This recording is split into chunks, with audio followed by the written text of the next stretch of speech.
Good evening, everyone, and thanks for joining me in this video. I am highly disappointed on how a lot of people are reacting to the issue of Ms. Kemi Badenoch about what she said on her identity with the North and how Nigerian police treated them when she was in Nigeria. Now, I was watching Arise News and I was seeing how the Arise News crew, especially Ruben Abati, were reacting to the issue and they were condemning the woman. Now, the reason why they are condemning her, especially on the issue of identity, when she said, I don't have anything to do with the northern Nigerian linked Boko Haram. Now, the reason why I will fought all this national television is that when the issue of Boko Haram, their sponsors, their founders came out, none of this television could do documentary, including Arise News. A lady came to the Arise News morning show. She just spit out the truth that Kashim Shettima is a sponsor of Boko Haram. Up to today, if I am the owner of Arise News and I have what it takes to do documentary, to go and do, I will do a documentary on these things that will be there for people that will come in the future to understand where we are coming from. So nobody even condemned people as sponsoring Boko Haram and so on and so forth. And someone said that she would not associate with such people. And everybody is coming against. So anyway, I believe that everybody is entitled to the opinion. She did not say the Northern and Sabado. She purposely said that because of Northern politicians who are sponsoring Boko Haram. And I think she was blunt. And that is just the truth, either you like it or not. Now, before we go further, I want you to take a listen to what Arise News said. I am not satisfied with it at all. The leader of the United Kingdom's Conservative Party, Kemi Badenoch, topped the list of trends over the weekend in the wake of her interview with The Spectator, where she stated that she identifies more with the Yoruba ethnic group than the people from northern Nigeria. Her comments sparked a wave of criticism. Let me take that statement really quickly. Kemi Badenoch was quoted as saying, I find it interesting that everybody defines me as being Nigerian. I identify less with the country than with the specific identity that is Yoruba.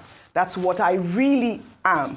I have nothing in common with the people from the north of the country, the Boko Haram, where the Islamism is. Those were our ethnic enemies. And yet you end up being lumped up in with those people. Kemi Badenoch. I mean, this was quite disappointing, Rufai. Yeah, really disappointing. Let me take a comment. This is from Cletus, who wrote, statements like these are harmful and create unnecessary division. Saying I have nothing in common with people from the north is unfair and wrong. Nigerians, whether Yoruba, Hausa, Igbo, or from any other group, are connected by a shared identity and the challenges we all face.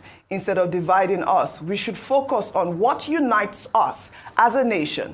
As the elections approach, politicians must avoid such language. Sadly, even some of our own politicians are guilty of making similar divisive statements during the campaigns.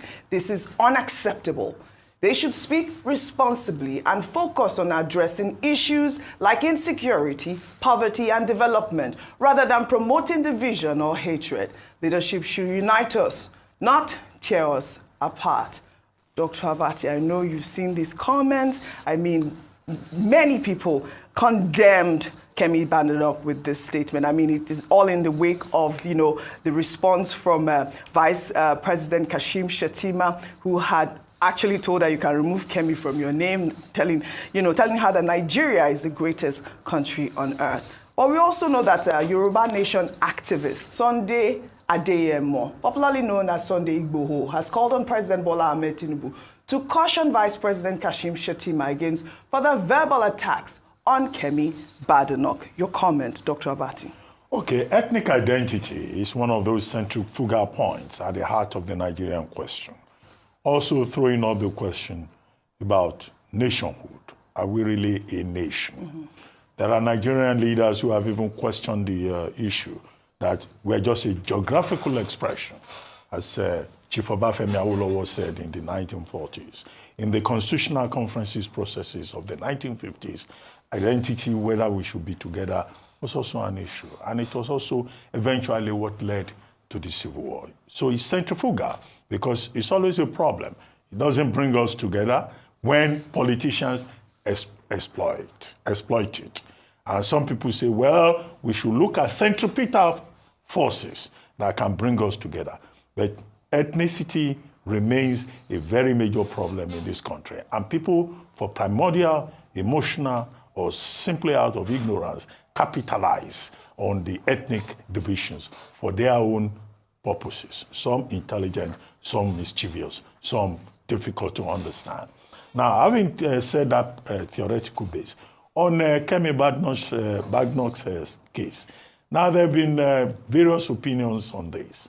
I cite two examples, just to make it easier. Dr. Umado wrote a piece in which he was talking about the fallacy of identity.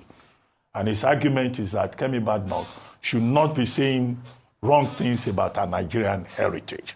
That as somebody who was a product of this society, she may have done well in the United Kingdom, but she should also respect the heritage that she comes from. In other words, she should not stay outside and be throwing stones at a point of extraction. That's one view, and it's a popular view. But equally popular is the view expressed by Bishop Matthew Kuka in an article, I think, in the Leadership newspaper, in which he was saying that, look, we should perhaps be focusing more on the achievement of Kemi Badenoch. What is our achievement? The first black leader of the Conservative Party, a party that is 190 years old. And, he said all of that in itself is not a main achievement. And it was that prompted Umado rejoinder. So you find people looking at it from two different angles. However, the Spectator article that you referred to, when I reviewed it, it seems to me that Kemi Badenoch has a reputation for straight talking. I don't know how you define straight talking. In that same interview, they asked her what she takes for lunch. She says lunch is for wimps. And this generated a lot of controversy, even in England there, with Kestama attacking her and saying, no, lunch is not for wimps. And she said, oh, people who take lunch breaks, they are weak people, and sandwiches, that she doesn't eat soggy bread, that when she's going to the office, she goes with her. Okay, that caused controversy. It was in that same interview that she says, I have nothing to do with the North. These are people who are into Boko Haram and all of that. Well, you may say, straight talking along that line, you may not want to excuse it, but that's how she felt. And she said, there are so many other things that she has said that are considered controversial. What we must realize at the end of the day is that Kemi Badenoch has made her choice. She says in that same interview that her ambition is to serve Britain. Her ambition is to rebuild the Tory party. So she's not really interested in what goes on in Nigeria. And I'm sure that her ultimate ambition will be perhaps to emerge as the Prime Minister of Great Britain tomorrow. Well, we now know that if she emerges as Great Britain Prime Minister tomorrow, we will not be so enthusiastic to be saying our daughter is now Prime Minister of Great Britain. That is a solid point, Dr. Abati. If she emerges as Prime Minister, though, what is she going to do at that point with this diplomatic row already festering between her and the Vice President, Kashim Shettima? If you're attacking the Vice President, you might as well attack the President. Sorry, I remember one thing. Sunday Igbo yes, was said to have issued a statement. I consider that statement illiterate. Because the matter between Kemi Badenoch and Shettima is not a fight between North and South. Yeah. And Sunday Igbo was saying that in 2021, when his house was stormed, it was because he criticized the Buhari administration. It's not because he criticized Buhari administration. It was because they thought he was organizing the Yoruba region in an act of insurrection against the Nigerian state. That was the issue. So it's a false equivalent. The analogy is not correct to say that, oh, Kemi Badenoch has said this, therefore Tinubu should warn Senator Kashim Shettima and tell him to be careful not to talk against Kemi Badenoch again. How ridiculous is that? The president, the vice president, the president is not the headmaster of the vice president. Well, that's why I think it's in fact the statement issued by Sunday Igbo that is more provocative. It's like pouring petrol on a matter that, could just be overlooked. All right. Well, Rufai, before I come to you, in another interview, Kemi shared a negative experience with the Nigerian police, comparing them to the British police. The conservative leader spoke with the Free Press, where she described the Nigerian police as thieves who stole her brother's watch and shoes. Let's take a look. Trust the British police? I do. But, remember my experience with the police in Nigeria was very negative. And coming to the UK, my first experience with the police was very positive. The police in Nigeria would rob us. So when people say, I had this bad experience with the police because I'm black and they're white, I was like, well, I remember the police stole my brother's shoes and his watch. His shoes? Yeah, they took his shoes and his watch. It's a very poor country. So, people do all sorts of things, and giving people a gun is just a license to intimidate. But that's not the bar we should use for British police. Obviously, it should be much higher. But my experience was so positive when I was burgled, for example. The police were there, very helpful. They eventually caught the person. Since 2004, so 20 years ago, the police did catch criminals. And now we've given them too much to do, in my view. So the police are the first line of defense for everything. And I think that burden makes it a lot harder for them to actually do the basics. And that's another thing that we need to look at. Well, Rufai, Kemi Badenoch came under fire with a statement as well, because, they didn't even ask her about the Nigerian police. What was the need of highlighting the Nigerian police? Well, let me just bring some balance with, with the criticism she faced with this tweet. This person wrote, Kemi Badenoch's statement highlights the unfortunate reality of police misconduct and the struggles many face in Nigeria due to systemic issues. While her comment may feel harsh to some, it's important to use such remarks as a starting point for constructive dialogue about the pressing need for reform and accountability. Nigeria is rich in culture, resources, and potential, but corruption and mismanagement have left many disillusioned. It's not about labeling the country as poor, but addressing the deep-rooted challenges that led to such actions. True progress will come when these systems are overhauled and the people are empowered to demand better governance and justice. While this tweet is quite apt, we cannot say that the British police is not corrupt either. Very, very what corrupt. What really is going on here with Kemi Badenoch? Fantastically corrupt. Couple of things, Oji, and please, I beg you, please give me time. Go ahead. Good. Very good. Number one, a lot of Nigerians are ignorant of what Kemi is doing. What is Kemi doing? Kemi is subjugating our own people to make Britain look good in the face of white nationalists. It's a deliberate attempt. These white nationalists believed in colonialism. They believed that black people are subservient to them. These were the same people that sold black people in slave markets. So these white nationalists have a mentality. Kemi feeds into the mentality by doing something called confirmation bias, that the black people you subjugated over the years remain down. So it's good for her to say these things bad about her country, so that the white nationalists and the supremacists she's trying to incur her, to get their votes, will continue to support her. And you know why she's doing that? Because she's also in a race with Nigel Farage of Reform Party to show who is more very right-wing and hardline. That's the game she's playing.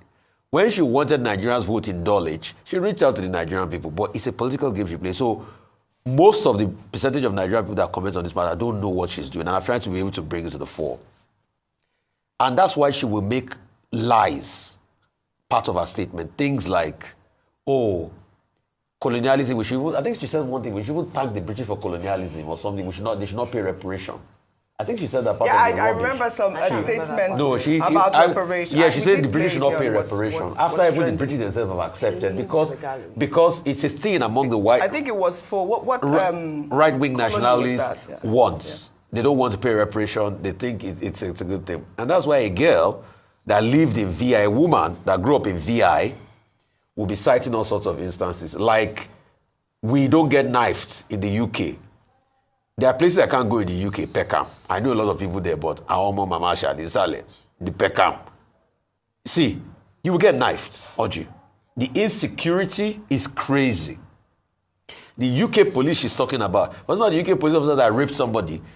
What she will have said was to address the case of the UK police officer rather than coming back to the Nigerian police. I'm not saying, please, and you see the delusion a lot of people also have is, they get me wrong. They say, oh, is Kemi not saying the truth? Yeah, the things are the truth. I'm not saying you don't speak the truth. But situate it properly. That's what Kemi is not doing. Secondly, she made another fallacy by saying she doesn't have anything in common with the North. She's a lying person. She lies too much. Go and check. Dr. You know a lot about languages. Are we not in the same Kwa language group? The Benue Congo Kwa language group? So, according to language and language classification, you have something in common with them. Secondly, she also made another fallacy by saying, no, you can't say, okay, I'm directly Yoruba and not wanting to identify with Nigeria, because this is the country that birthed you.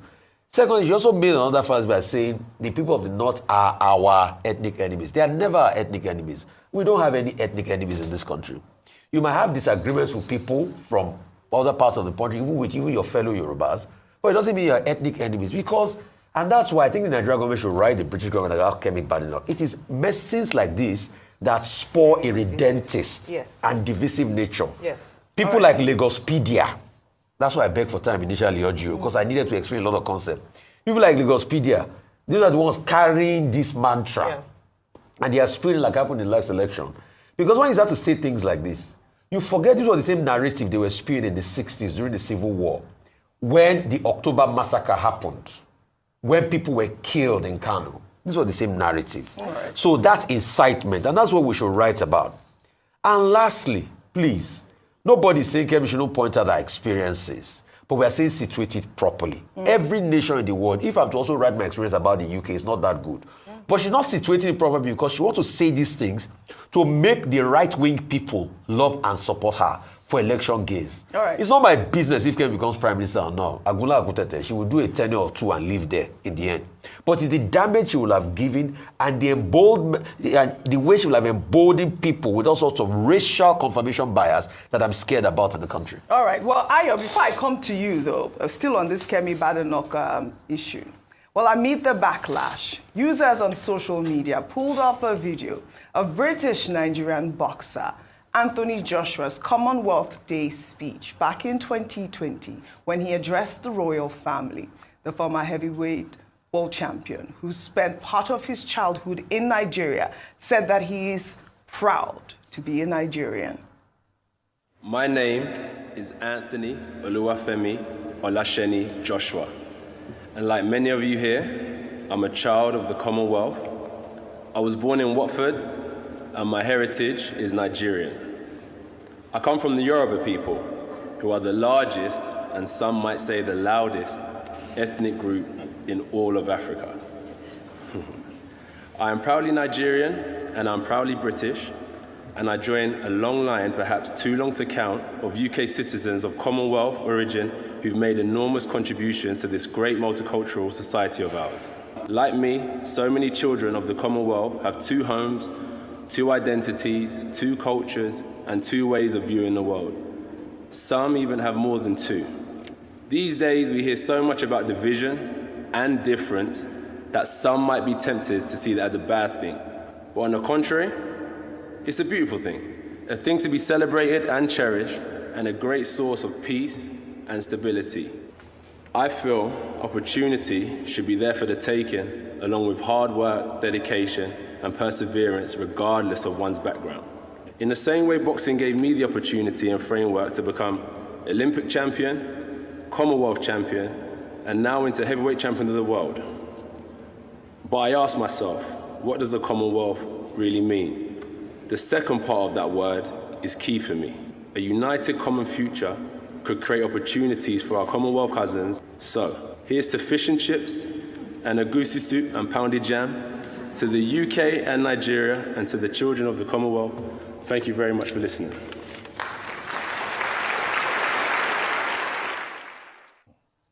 I mean, is it not the same Nigeria that Anthony Joshua grew up in? It's not the same similar heritage. I mean, was it the former president of the United States, Jimmy Carter, that said, whenever you have a chance to say something good about your country. Thank you. And I thank you for that, because I want to address people who are supporting what Kemi Badenoch says, saying she's not saying the truth. It's good. Let her, especially, usually the opposition saying that let her put a lot of pressure on the government. What you don't know is that when she shapes narratives like this, when you go for a visa application, they're not going to ask you. Oh, yes.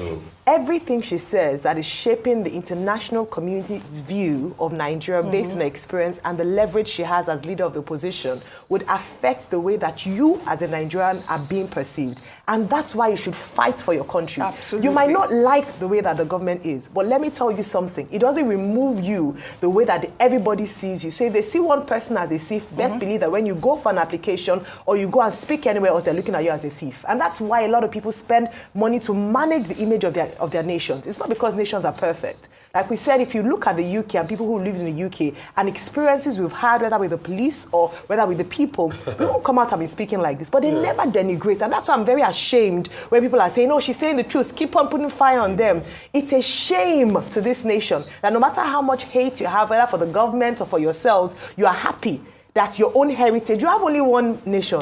You have only one heritage. It is Nigeria. You cannot run away from it. Right. If they insult Nigeria, they insult you everywhere you go. And I'm so proud of Anthony Joshua. This is the kind of narrative that we should hear. Also, I hope he also reflects the kind of personal leader that Kemi would be. Absolutely. Divisive and willing to speak against and cause ethnic tensions in order to drive home her agenda. There's no difference between her and Nigel Farage. The only difference is that she's black, he's white. They are doing the same thing in principle in terms of saying that we are better than you. I am better than you. That is what it is. Well said, Ayo. Well said, Ayo. Well, I hope Kemi Badenoch borrows a leaf from Anthony Joshua and, emulates statements like the one that he just made at the Commonwealth Day. And I'll also like to reiterate what Vice President Kashim Shettima said.